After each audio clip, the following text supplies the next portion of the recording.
This week, Lisa and I did something very normal for people who live in the suburbs of Philadelphia.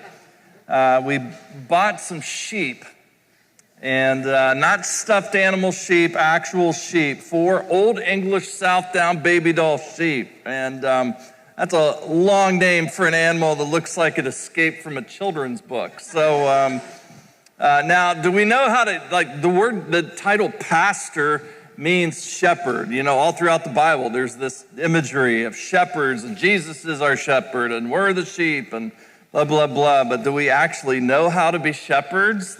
No, not at all. We affectionately call our little place Meadowbrook Farm-ish, named after Meadow, and then we have a seasonal brook, and then we kind of have a farm, but it's ish, right? It's not a farm, right? So we just call it Meadowbrook Farm-ish. Okay, so let me introduce you to them. This is our little guy, Judd, right here. There we are. There's Judd. He's so sweet. He is just so sweet. Judd, we named him after Adoniram Judson, who was a missionary to Burma. We named them all after missionaries, right? So the next one is Lizzie, and she just has this sweet temperament. She always looks at you, and we named her after Elizabeth Elliot, the great missionary. I love this guy's name. This is Fred. Named him after Frederick Franson, an influential missionary. And this is Virgie, named after Virginia Broughton, a courageous missionary after Reconstruction. And so we love the sheep, and what I didn't expect is I have a pretty wound up personality, and I didn't expect how gentle the sheep were and how you need to be careful or you'll spook them. So I find myself walking very slowly, and I just, all the different imagery that comes up in the Bible, the Lord is my shepherd, I shall not want, gently leading me, to pasture and that sort of thing. It just makes me realize, following them, how easy it is to really I'm living my life, but then in my mind, I'm somewhere else, and I'm speeding through and bypassing moments and people and things that are really, really important. And Augustine, great spiritual writer, Augustine said in his book, Confessions, I rushed headlong into beautiful things, but was scattered. And so they're having a way of helping me not be scattered and frenetic. This week, watching these guys has made me understand the story that we were planned for months to look at, Mark chapter 2. We're in this series called Jesus Unfiltered. Last week we talked about how Jesus is radically different from the American Jesus that we've been spoon-fed since birth. We're going to meet a guy named Matthew who I want you to think of in your friend group, everybody that you know, who is the most despised person in your friend group? Lean over and share that name with someone next to you. Who is that person?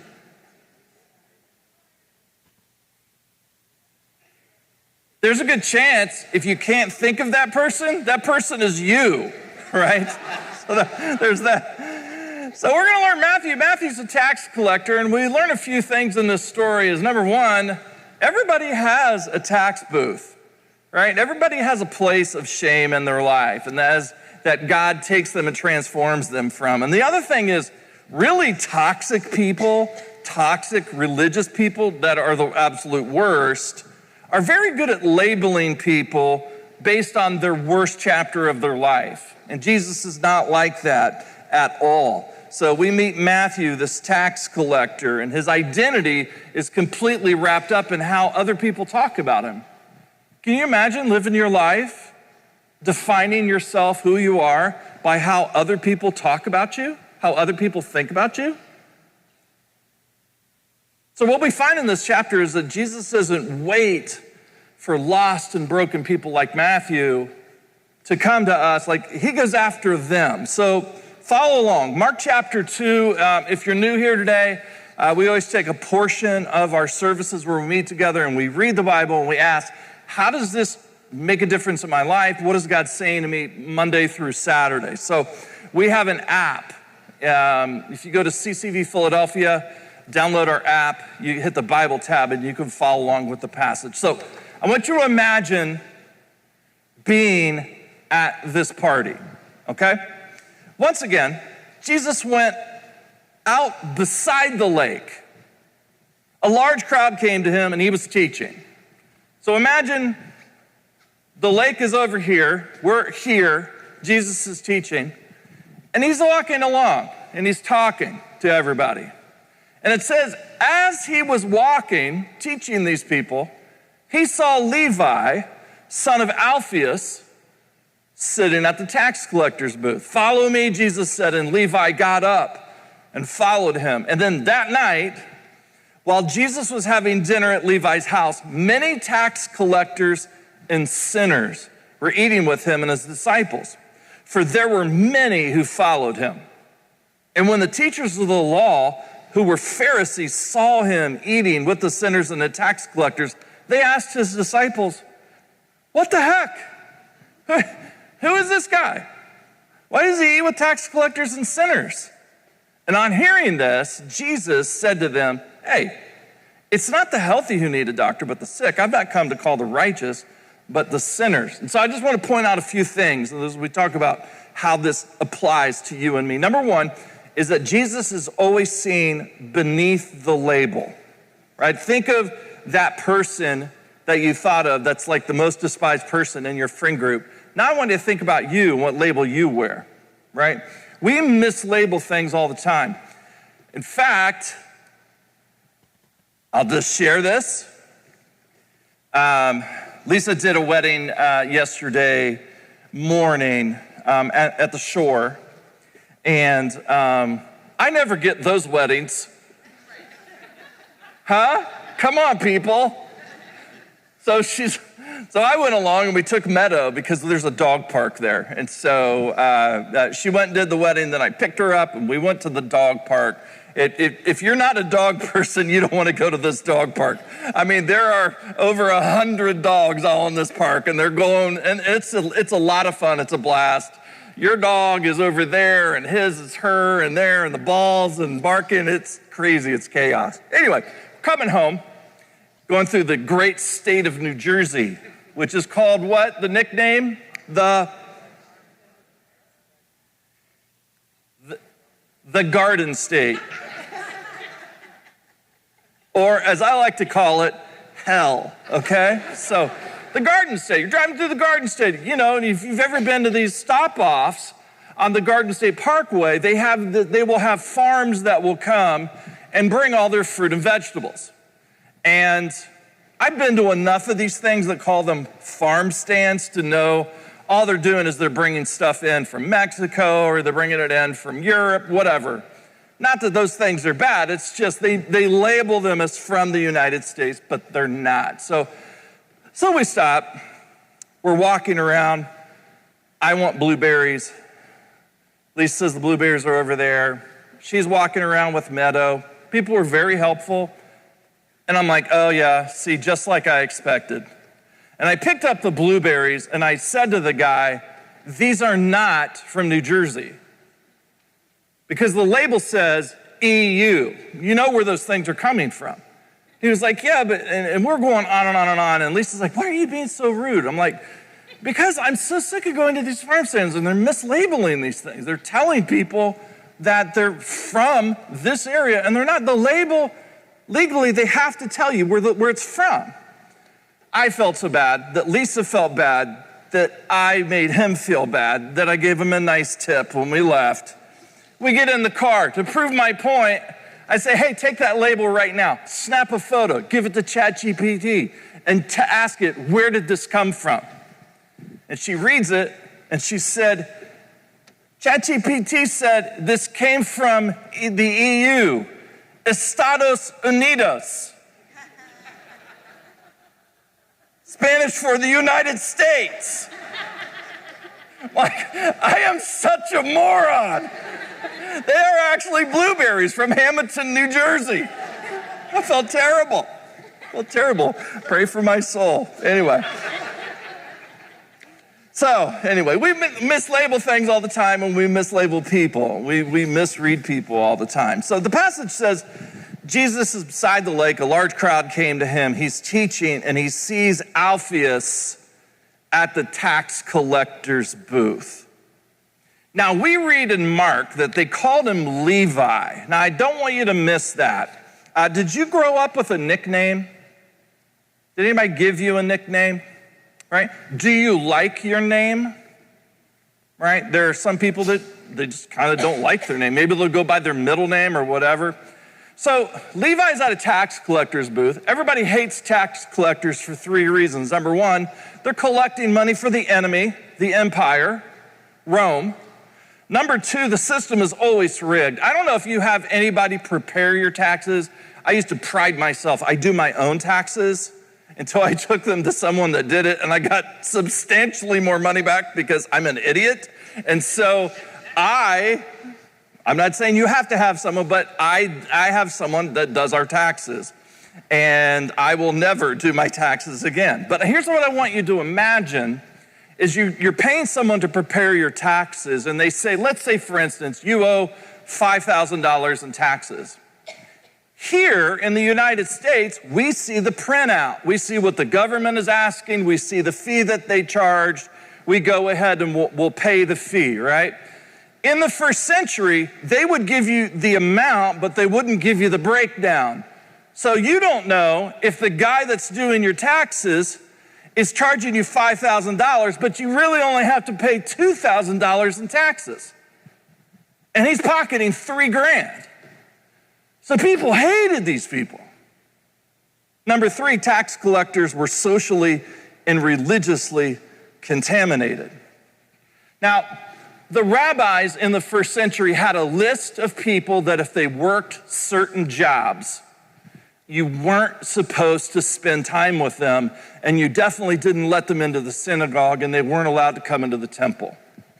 One of them, people that made their living as dung collectors. They would go through the roads with a cart, and they would pick up cow poop. And they would collect the cow poop, and then they would take it to people that were the tanners. Tanners were people that would take the hides that were off of animals, and then they would take the dung and they would scrape it or put it all over the hides.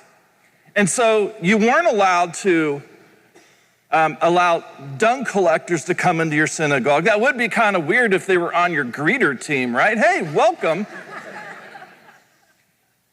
Tanners, dice, throwers of dice. You know, if you've ever been to New York City, follow the shell, all right? So the gamblers were not allowed. And then tax collectors, they weren't allowed. They were extorting people. So what we find in the Gospel of Mark is that he's called Levi. But the Gospel of Matthew, that was written maybe, 10, 15 years later, he's now called Matthew. Matthew means gift of God, God's gift. Levi is the former name of being a tax collector. Now he's the gift of God. And doesn't God always do that? In the Bible, whenever there was a transformation, they changed your name. Abram became Abraham. Saul became Paul. Levi became Matthew.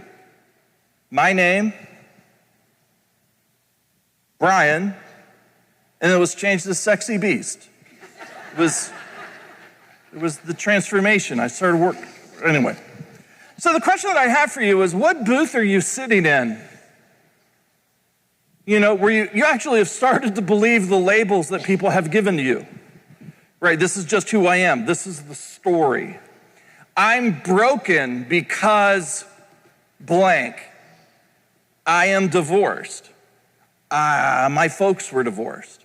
Or I have an addiction. Or just keep on going straight down the line. Are you the addiction?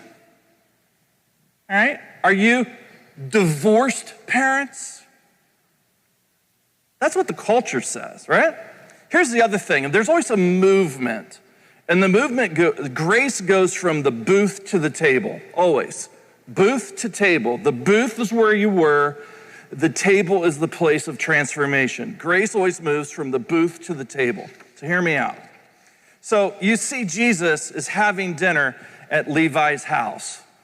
Can we put that photo up here? And it says, while Jesus was having dinner at Levi's house. Page 10. Can you do page? Here we go. All right. He was having dinner at Levi's house, and many tax collectors and sinners were eating with him. Remember, the sinners were the people that missed the mark. I remember taking Lisa to go and do archery. Have you done archery before? I'm like, how hard could it be? So we went to a place where they did archery. Lisa went first, and she's nailing it right around the center mark. My first arrow, I hit the light pole. It literally shanked it, went off the light pole. The next one, it hit this like thing on it was awful. The word harmatia for sinners means to miss the mark. So what Jesus is doing is he's intentionally having dinner with people that the toxic religious people believe they've missed the mark. It says that he's having many tax collectors and sinners were eating with him, for there were many who followed him. When I was trying to get into a doctoral program at Yale, I needed to learn French. Is there anybody here that speaks French? All right. Parlez-vous français? Oui, oui. Oui, oui. Of course, we French speakers, right? So I had learned Hebrew, I've learned Greek, Latin. I taught myself to read German, and then French was the only one I just didn't have time to. But so the summer after my junior year, because in the fall I was getting ready to go and make application, I did a summer course for doctoral students who were learning French. And they would give you a certificate that you would give to your doctoral program that said you have proficiency in French. This was before you had ChatGPT, and you could just throw your French document in there and it would translate it for you. You had to be able to read this stuff. So anyway, I went to this doctoral program, and this is for all the doctoral students at the university, and I was the only seminarian there. And I just remember feeling, I don't belong in this room. You ever walked into a room, you're like, I just do not belong at this room. I don't belong at this table.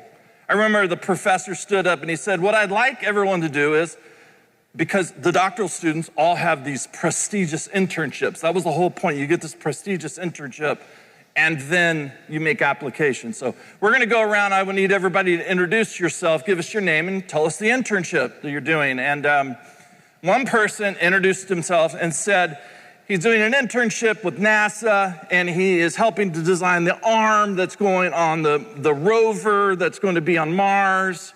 This was in 1992. And everyone's like, oh, right? And then another person is working in some medical field, and then there's another person that's working with the United Nations, and then it comes to me.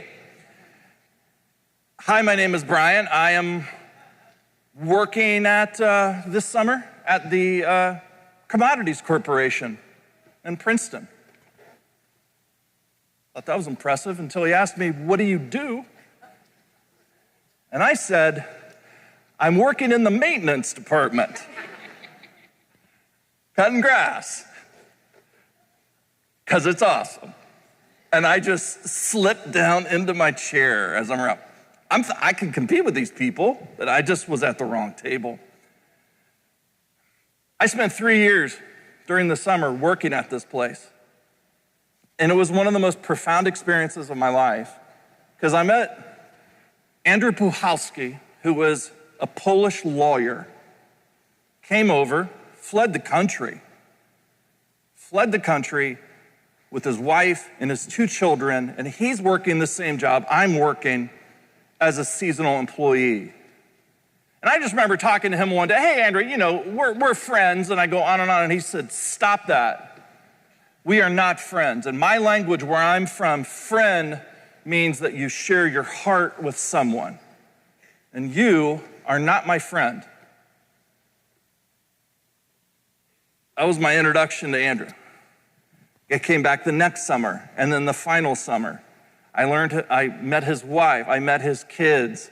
We started really deeply connecting with one another. And one of the most profoundly beautiful experiences of my life was when my last day there, he came up and he hugged me in the parking lot. He walked me out to my car and he said, "I'll miss you, Brian Jones, my friend." I was like, when Jesus was given the slur, "Oh, he's a friend of sinners," that's what that meant. That Jesus was willing to cross boundaries that other people weren't willing to cross. And he shared his heart with these people. You can just imagine sitting at the table and Jesus is laughing. They're getting slammed. He's not stopping them. There are ladies of the night around the edges. There are it's chaos. Lean to the person next to you and share, what is the wildest party you've ever been to? Go.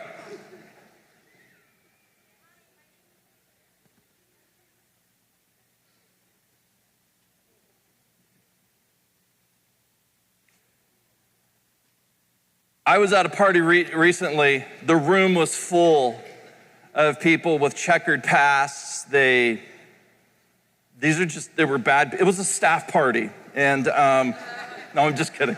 Just kidding. Can you imagine being there, right?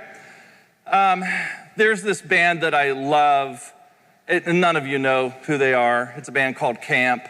And they're a folk band. I love a great band that has a great acoustic guitar and a mandolin and a banjo and natural instruments and natural vocals and that sort of thing. As I'm dropping Meadow off at school, she goes one day a week to school. I always tell her, "Let's go. The bus is leaving to school." And then we take her to Dogtopia. And on the way home from dropping her off at school, up on my playlist jumped the song "So Long, Honey" by Camp. And it begins this way. It says this: "We sit with the fools and the sinners, the jokers and the killers. It's just our way." And I was like, that describes Jesus. The jokers and the killers, the fools and the sinners of Capernaum, the people that people labeled, the religious people avoided. And he's right in the middle of them. Not waiting outside until the atmosphere cools off, not waiting until their hangover has passed, not until the ladies of the night have committed that they're going to be chaste and celibate for the rest of their lives until they marry. He's eating and laughing so many times in Capernaum that he was given the nickname friend of sinners, a drunkard, and a glutton. And he wore it with pride. That to me is how evangelism happens in its most natural state. Not pressure, not performance, not weirdness, not a spiritual ambush, but just this: "Hey, why don't you come over and eat with me? I want you to meet the one who found me." And I think this is where a lot of us get stuck, because we think that we have to be experts before we can invite someone near to Jesus, that we need to have the answers to every objection. We need to have the perfect words, or some of you are so worried that you don't have a dramatic testimony. There are some people here, I said, "Hey, what was the wildest party you ever been to?" And they're like, "Okay, first they had started with the Molly, and then they went to the cocaine, and then they went to this, and all of that," and you don't have that because you never remember a time you weren't a Christian. And you're like, somehow, I don't have as good of a story to really connect with people. Bull crap. We think we need our lives to look impressive, right? And so Matthew had none of that, but he had a table. And so let me ask you, who knows the old you who knew you before grace found you? Jesus had this story that he tells on all different occasions because we find it all over the Gospels and a lot of different variations and context. And the story is very simple. There's this guy, has a lot of sheep. He's getting ready to bring them in at night, just like the shepherds who basically have a house, and then you would cut out a cave underneath your house, and then you would bring your sheep into the cave lower so it's cool. I'm realizing that now. You got to keep your sheep cool. They would put the sheep down into the cave, put a gate in front of it, and they realizes, I'm missing one. You know, I'm missing one. Now, any shepherd that's worth anything in the first century would know, I'm not going back out there at night because there are actual wolves and jackals and lions. This little lamb, whenever we go through lambing season, we lose 5, 6, 7 lambs anyway. What's one extra lost little lamb? And he says, you know what the shepherd did?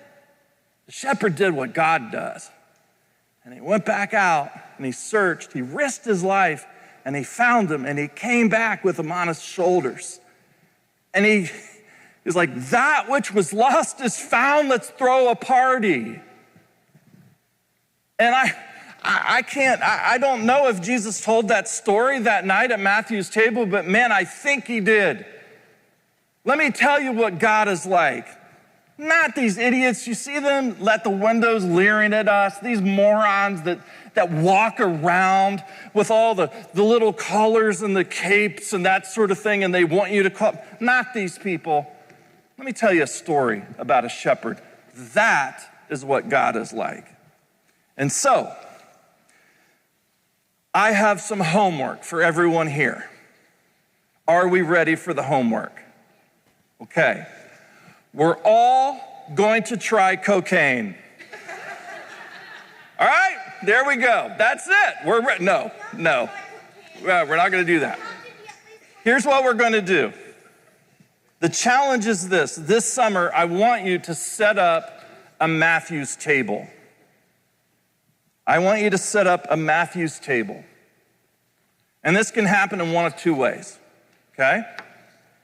One, you can just host it yourself. You invite a few people over that don't know Jesus, but you also invite some Christian friends over that aren't weird.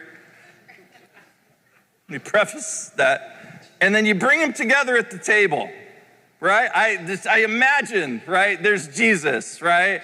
And you got the Phillies jerseys and that sort of thing. And you can host one yourself. Now, all you're doing is you're having lunch or dinner, or you're going to a park together. But you're going to do something together purposely where you're going to take your non-Christian friends to meet your Christian friends, and that's the whole point. That's all you have to do. You don't have to say anything, do anything, but get them together. I'll never forget a few years ago, friends of ours here in the church, they invited Lisa and I to come over because they were going to have a party for all the people in their neighborhood, and they wanted for Lisa and I to be there so that we could rub shoulders with their neighbors and their friends. Now, I had a prior commitment. I couldn't be there, which probably worked in their favor because Lisa is the social one, right? Lisa's the one that actually can carry on a conversation and drink a Coke at the same time, right? So she went, and I was just blown away by their heart, by the heart of these people to set up a Matthew table. And here's the thing, I know you can do that. You already do it anyway, right? You're already going, inviting people, you're already showing up. It's easy to do this. So I want you, number one, you can host one yourself. Number two, Lisa just reminded me, so I put it in my sermon. She was like, you could join a CCV summer hangout. And a summer hangout is basically where you just come up with an opportunity to bring people together.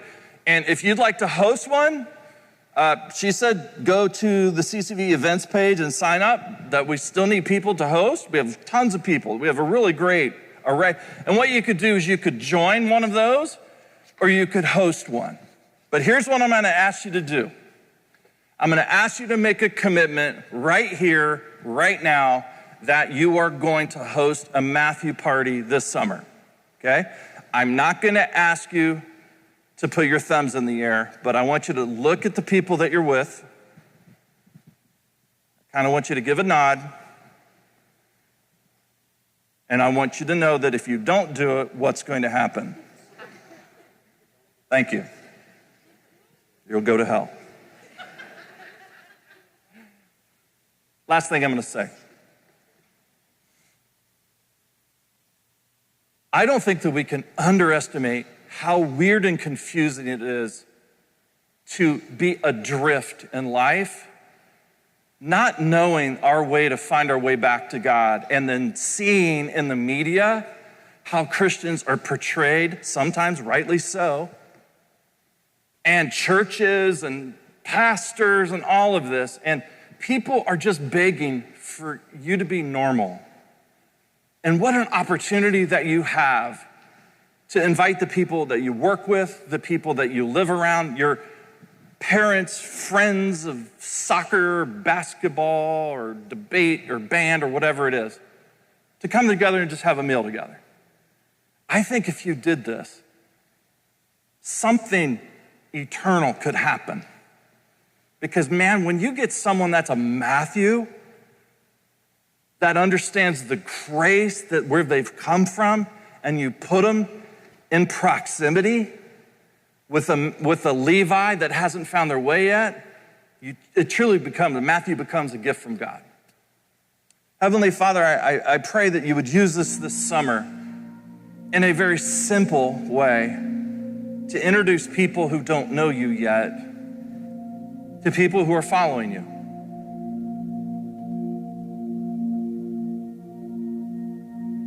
We're so incredibly thankful for the example that you set, that you are the kind of God that gets called names more than the people that you're trying to reach.